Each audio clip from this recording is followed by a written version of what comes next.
अच्छा, तो अभी न्यू ईयर पे मैं अपनी सिस्टर के घर गई, ठीक है? तो वहाँ गई तो देखा कि सिस्टर की एक फ्रेंड आई हुई थी और जीजू बैठे हुए थे मेरे, और ये तीनों चाय पी रहे थे और एक गरमा-गरम हॉट टॉपिक पर इनकी डिस्कशन चल रही थी कि भाई, ये जो आज की जनरेशन है, जेन ज़ी, शादी ही नहीं करना चाहते। रिलेशनशिप फोबिया इनको, कमिटमेंट फोबिया इनको, और तो और इन्होंने 2-2, 3-3, 4-4 सेक्स पार्टनर्स रखे हुए हैं। और जब मैं वहाँ गई ना, तो ये लोग गूगल पे वो टर्म्स ना सिचुएशनशिप, नैनोशिप सर्च कर रहे थे and they were like what does that even mean? क्यों ये लोग एक पार्टनर के साथ स्टेबल नहीं होते यार? So in this video today, I'm going to address the commitment phobia, or so to say relationship phobia Gen Zs are going through. और ये कहाँ से आ रहा है? I will give you clarity on that. और आप अगर मिलेनियल्स हो मेरे जैसे या मेरी सिस्टर के जैसे, मिलेनियल्स वो लोग होते हैं जो 30 से 45 ईयर्स की एज ग्रुप में आते हैं। और अगर आप भी परेशान हो अपने बच्चों से या जेनजीज के इस फियर से, write down in the comment section below. और अगर आप जेनजी हो, ठीक है, जो कंफ्यूज्ड हो अपने रिलेशनशिप स्टेटस को लेकर और अक्सर कॉम्प्लिकेटेड लिखते हो अपने फेसबुक और Insta whatever, so write down your reasons that why you are not committing to one person. Okay, so before I get started, happy new year everyone, welcome to the channel. I am Monica Dhawan. इस channel के ऊपर आज मैं एक नया aspect है emotional intelligence का जो आप लोगों के साथ शेयर करने वाली हूँ। वैसे भी मैं माइंडसेट्स के ऊपर बात करती हूँ, हमारा माइंडसेट कैसे डेवलप होता है and blah blah blah. So let's get started.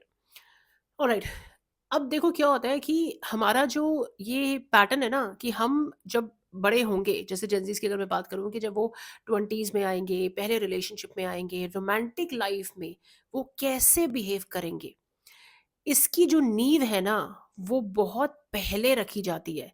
मतलब 0 से 14 इयर्स की एज में हमारी इमोशनल डेवलपमेंट हो रही होती है। तो आज मैं आपको ये बताऊँगी कि उनके साथ ऐसा क्या हुआ था 0 टू 14 इयर्स की जो उनकी पर्सनैलिटी डेवलप हो रही थी। ऐसी कौन-सी चीज़ थी जो उनके पास नहीं थी, जो हम मिलेनियल्स के पास थी? That was emotionally available mothers. मैं मिलेनियल्स को क्रिटिसाइज़ नहीं कर रही हूँ। जानती हूँ कि उस टाइम पर ये जो शिफ्ट आ रहा था मेरे टाइम पर, जैसे हम हमारे मदर्स तो घर पे रहती थी, ठीक है? बाकी सेम था, और पापा ऑफ़िस जा रहे हैं, हमारे टाइम पे भी, जेन ज़ीज़ के टाइम पर भी। पर मदर्स जो हमारे टाइम पे थी वो घर रहती थी। और कहीं न कहीं एक इमोशनल अवेलेबिलिटी थी मदर्स की, जिसके चलते हम अगर कभी स्कूल से आए हैं, किसी से लड़ाई हो गई, बहुत मूड ऑफ है, और घर घुसते थे, किचन में गाजर के हलवे की खुशबू आ रही होती थी। आप कभी नींद से, दोपहर को आप स्कूल से आए, सो गए, नींद से उठे, एक बुरा सपना आपने देखा, देखा रा सा पास में मदर बैठी हुई है, मटर छिल रही है। कुछ नहीं कर रही वो, कोई उन्होंने आपकी चीज़ें सॉर्ट आउट नहीं कर रही, बस she was available. That gave us a sense of emotional safety. और वो जो हमें हग्स और कडल्स और झप्पी जो मिलती थी, वो सारी चीज़ें जेंजीज के टाइम पर, जब उनकी इमोशनल डेवलपमेंट हो रही थी, वो मिसिंग था यार।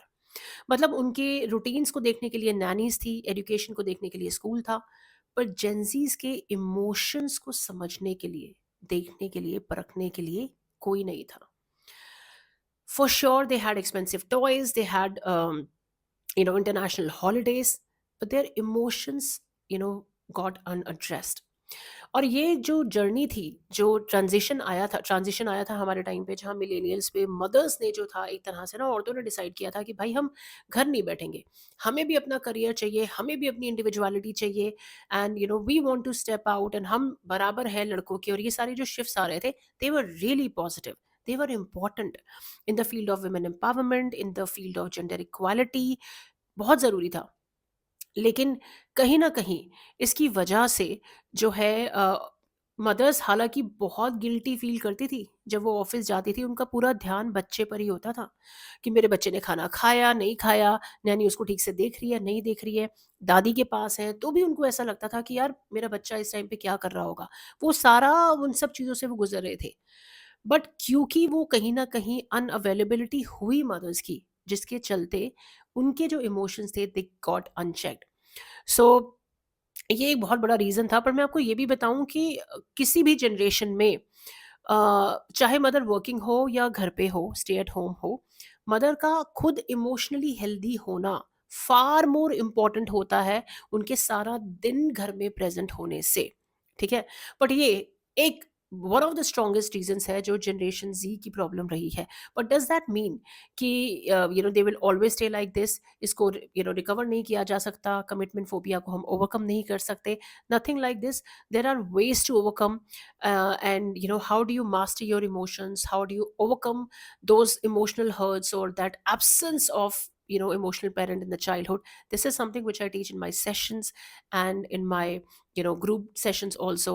Feel free to be a part of it, and if you are going through such emotions, get in touch with me.